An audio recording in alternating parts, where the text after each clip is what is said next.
hell, dude. It's a real Veilside NSX. I know, the R7. No, I don't know. No, Louis Da Silva Jr. I'm looking for some KANG. Silly bajilly. But there is Hans RX-7 here. That's pretty interesting.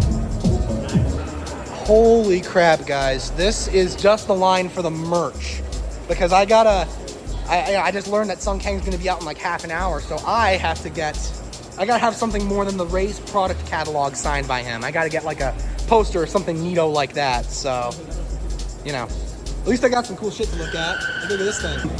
Holy crap, guys. They got the Drifter K-Van in the house. That is hilarious. Let's freaking go, guys. 11 Coupe. You finally get to see 11 Coupe. As we're moving in line, I keep seeing more and more interesting 88.6s, like this rare one that's got the heterochromia. Damn, it looks like a astigmatism or some kind of eye condition. I wish I could find the owner because I'd love to get a video of these like pop-up fog lights popping up and down, because these are like $1,000 on eBay. All right, look at this, detards. They got the friggin' merch van for Drifter, and this is the cool thing. I got priority, so around 5-ish, I'm having my kick-ass poster signed. I'm gonna sell it on eBay for like $100. Okay, I won't. I'm keeping that for the rest of my life. Look at this. You barely ever see any lowriders. Like, the only lowrider I saw in recent memory was that one at my Chinatown parade. And, like, you never see lowriders on the East Coast. It's great. Like, I always thought this was just like a West Coast thing. I only ever get to see, really see lowriders in NYC. Okay, R35, R34, R33, and an R32, but it's not a GT-R! Ugh! I mean, the sedan's cool, it's a really good build, but like, I never get to see an R32 GT-R here, never. Oh, never mind, there's one. This must be like a friggin' drag car. Look how friggin' meaty it is. And it's in the exact color I like, and ooh, a girl drives it. I wonder if she's single, ha ha ha, very funny. Can I please bite a chunk out of that ass?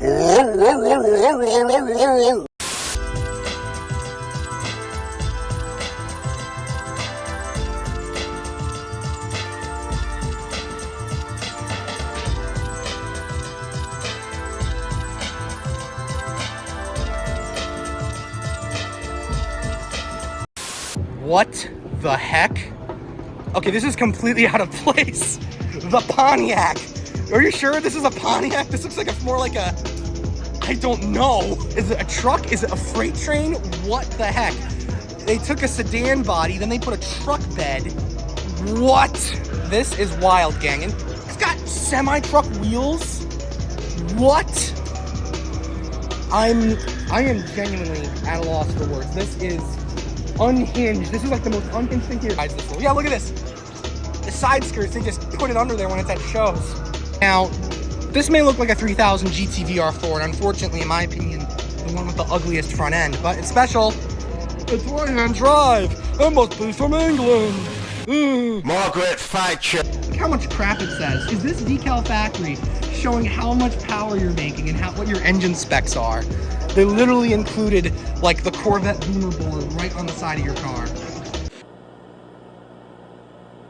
Taking a break for a sec, we're doing another ride along like what I did in part 1, but this time it's gonna be in a car you people might actually like, a GR86. So yeah, watch me wait in line for like 45-ish minutes for an objectively kind of slow car.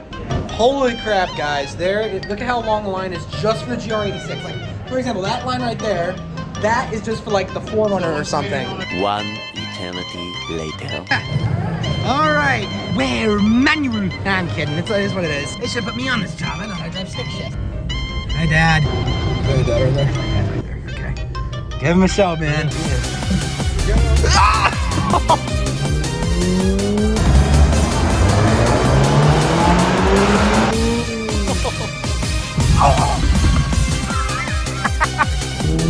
Oh yeah!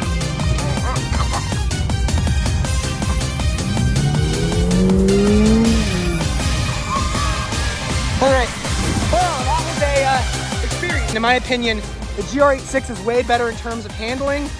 Straight line speed, compared to the Hyundai Ioniq 5 from the last video, straight line speed is definitely faster than any car I've ever had.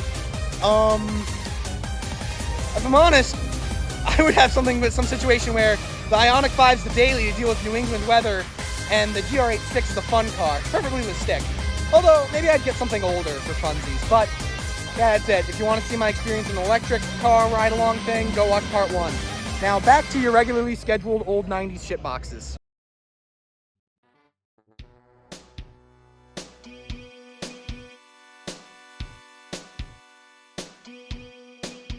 Guys, this is the priority line. It's relatively shorter. Relatively. Dang it, unlike my last time waiting in line, I have no good views. Like last year, there was like I could gaze at an R34 GT-R and it's just nothing. It's a black wall. You can see, guys, he's here. Where? I don't see him. Behind him? Oh! Where is he? Where is Optimus? Oh, there he is, right there. You can't see him, but he's right there. All right, this is crazy, you guys. It's gonna happen.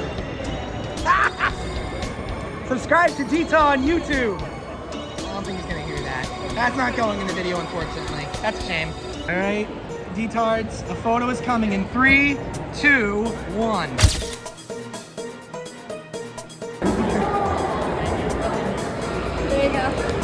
All right, thank you so much.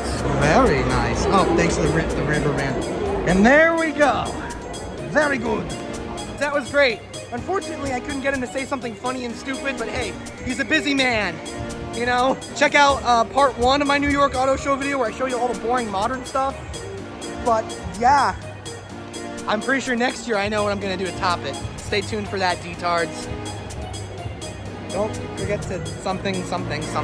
And I'm reminded of the scrapped Veilside tier list video I made about all these. And it all started because a friend of mine told me that he thinks the Veilside RX-7 is the only good kit they ever made. And I used to think the NSX kit was kind of fugly. And to an extent, I still do, but I'm gonna be honest, most of Veilside's stuff has slowly grown on me. And that's like another reason why I scrapped that video, was because I've matured, and that video was like 2.5 years old, so I wanted to make something more current to my current taste these days. Unlike a lot of videos, I can't look at it later and regret it because I've deleted most of the footage. Never see it, mwahaha! Good luck finding the only Dita lost media out there for like the 5 people that watch my channel. Okay, enough weird, awkward talking. Here's a dog. Hi, dog. Hi, puppy. Hi. Kisses. Hi, sweetie. Hello.